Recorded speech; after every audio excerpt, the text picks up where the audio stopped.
Bonjour et bienvenue dans cette nouvelle vidéo de la série sur JavaScript. Aujourd'hui, on va parler des copies superficielles et des copies profondes sur les structures. Mais avant d'aller plus loin, on va commencer par une série de plusieurs rappels pour bien comprendre justement pourquoi on a besoin d'effectuer des copies sur les structures. Premier rappel donc sur les types de données en JavaScript. Il en existe principalement deux, les primitives et les structures.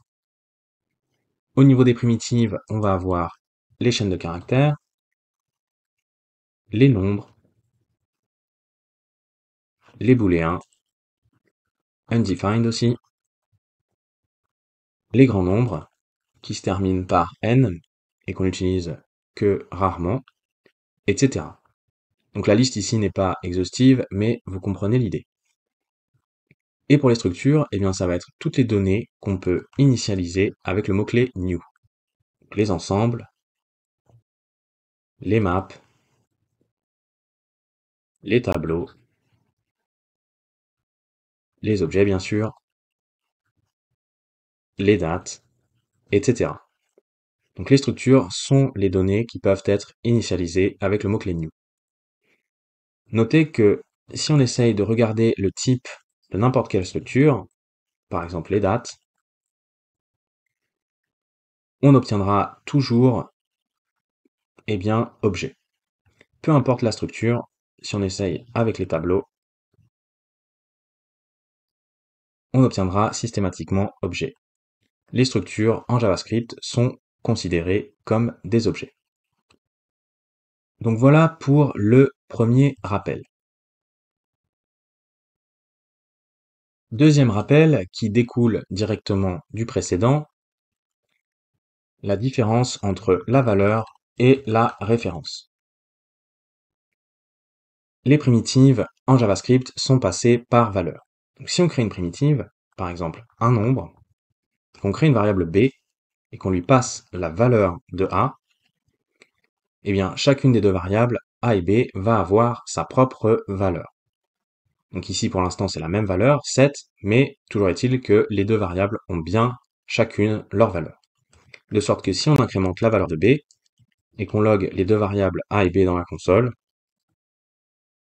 on obtient bien deux valeurs distinctes, 7 pour a et 8 pour b. Ça, c'est pour les primitives.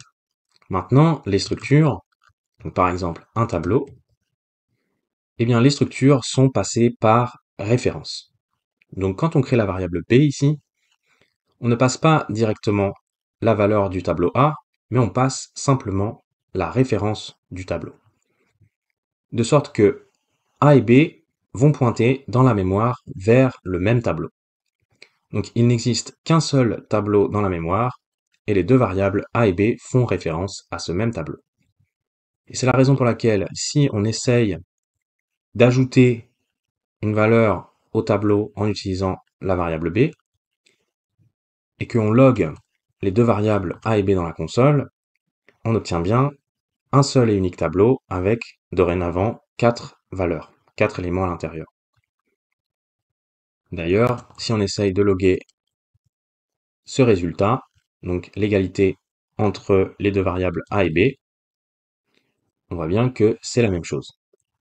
Les deux variables font référence au même tableau dans la mémoire. Donc ça, c'est pour le deuxième point. Troisième et dernier rappel sur la question de l'immutabilité et de la mutabilité. Les primitives en JavaScript sont immutables. Donc si on crée par exemple une chaîne de caractères, eh bien cette primitive va être immutable. On ne va pas pouvoir la modifier. Si on essaye par exemple de modifier la première lettre, de la mettre en minuscule, et qu'on log la variable a, on voit que la chaîne de caractères est restée telle quelle, avec la première lettre en majuscule. Alors bien sûr, on a utilisé le mot-clé let ici, donc on peut réassigner la valeur de la variable en mettant une valeur complètement différente, ou à nouveau une chaîne de caractères. Mais toujours est-il que si on assigne une primitive à cette variable, eh bien cette primitive sera immutable.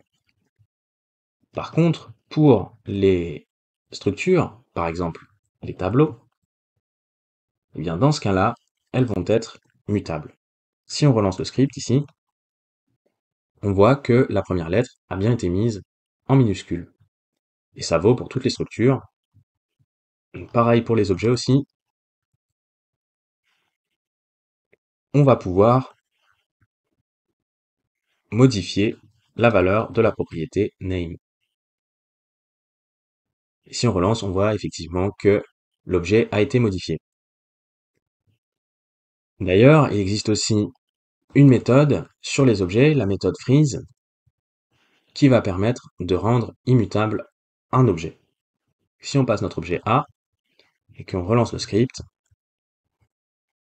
on voit que cette fois-ci, eh bien, l'objet a été rendu immutable. On ne peut plus modifier la propriété name. Alors ici, ça fonctionne parce qu'on a affaire à un objet relativement simple. Mais si par exemple, on rajoute un objet imbriqué,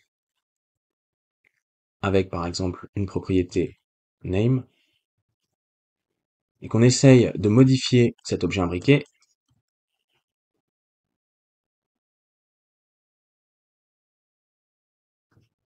lorsqu'on relance le script,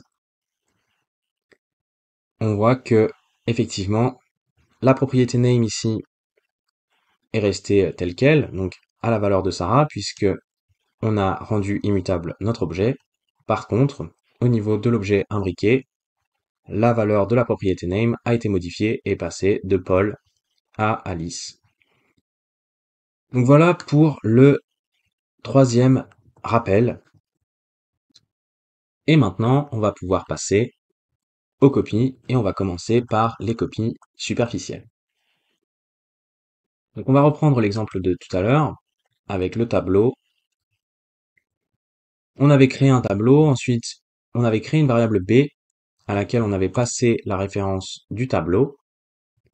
Ensuite on avait utilisé la variable b pour rajouter un élément au tableau. Ensuite on avait logué l'égalité entre les deux variables et ensuite on avait logué les deux variables. Et on avait constaté effectivement que A et B c'était la même chose, c'était le même tableau, donc les deux variables renvoient bien au même tableau dans la mémoire.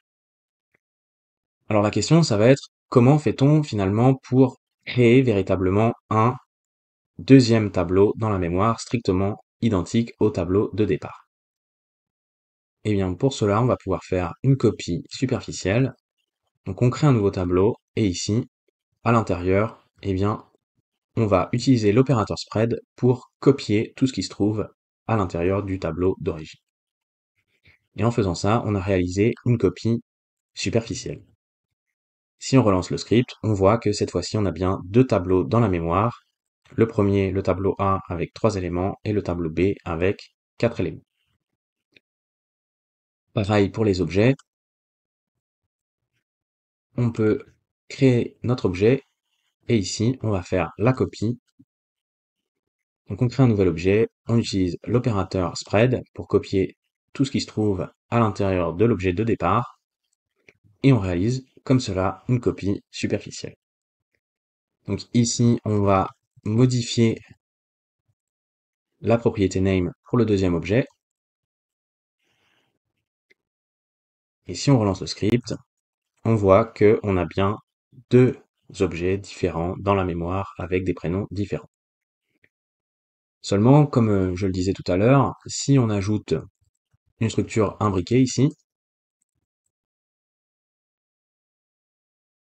eh bien dans ce cas-là, ça ne va plus fonctionner. Si on essaye de modifier l'objet imbriqué au niveau de l'objet B, et qu'on relance le script, on voit que la modification au niveau de l'objet imbriqué pour l'objet B a impacté aussi l'objet imbriqué au niveau de l'objet A. Donc on se retrouve avec les deux mêmes valeurs pour la propriété name, Paul au niveau de l'objet imbriqué B et Paul aussi au niveau de l'objet imbriqué A. Et donc les copies superficielles ne suffisent plus et il va falloir donc passer aux copies profondes.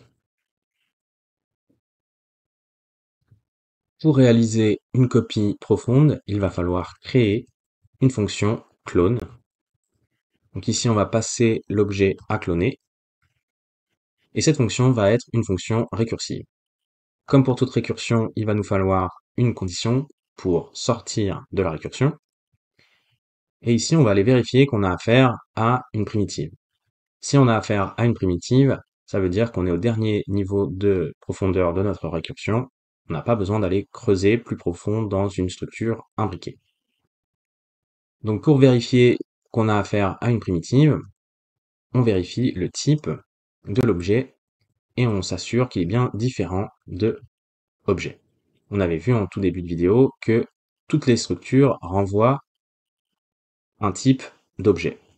Donc cela veut dire que les primitives sont toutes les données qui vont avoir un type différent d'objet. Par exemple ici, chaîne de caractères, ça sera string. Et donc ici, on est bien au dernier niveau de profondeur, on n'a pas à aller chercher au niveau d'un objet imbriqué. Par contre ici, eh bien c'est un objet imbriqué et le type sera bien objet. Donc dans le cas des primitives et du dernier niveau de profondeur, on va simplement retourner l'objet. On va prendre ici aussi en considération le cas où la valeur est nulle. Donc par exemple, si notre propriété name a une valeur de nulle, on va aussi retourner l'objet. La raison de cette condition, c'est que le type de nul en JavaScript va aussi être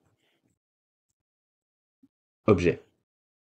C'est un peu étrange, mais la valeur nulle en JavaScript est considérée comme un objet. Mais nous, dans notre cas, on va faire comme pour les primitives, on va retourner directement l'objet puisque c'est pas une structure imbriquée. Autrement, on va créer notre objet à cloner. Donc, on va créer une copie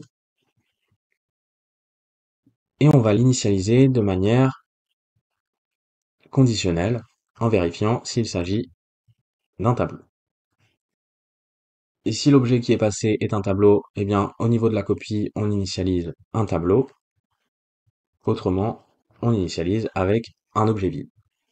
Et ensuite, on va pouvoir faire la boucle sur les clés de l'objet. On va aller récupérer la valeur qui est associée à la clé sur laquelle on est en train d'itérer. Et ensuite, eh bien, on va utiliser la copie. On va aller regarder dans la clé et on va assigner, eh bien, la fonction clone par récursion à laquelle on va passer la valeur. Et en dernière instance, on n'oublie pas de retourner la copie. Et donc là, on a réalisé une fonction clone et on va pouvoir utiliser cette fonction pour faire des copies profondes. Donc au lieu de faire la copie superficielle ici, on va utiliser la fonction clone et on va cloner notre objet A.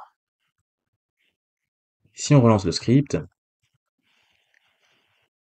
cette fois-ci, on voit bien que on a deux objets parfaitement différents, y compris au niveau de l'objet imbriqué.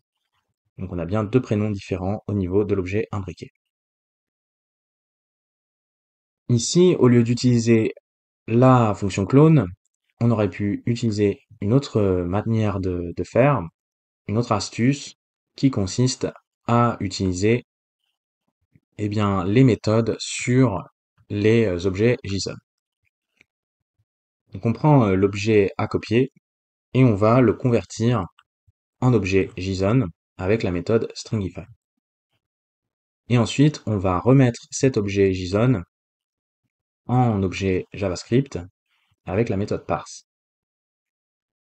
Et en faisant ça, eh bien, on obtient exactement le même résultat, donc une copie profonde de l'objet A. Seulement, ça va fonctionner, cette astuce, uniquement avec les objets relativement simples, comme celui-ci, donc avec seulement une structure imbriquée, mais ça ne fonctionnera pas forcément avec les tableaux, et dans les autres cas, il faudra plutôt préférer une fonction clone comme celle-ci. Et même cette fonction clone ne couvre pas tous les cas de copie, Par exemple, pour les structures plus complexes comme les dates ou les maps, etc., il faudra plutôt utiliser une librairie extérieure comme par exemple Lodash.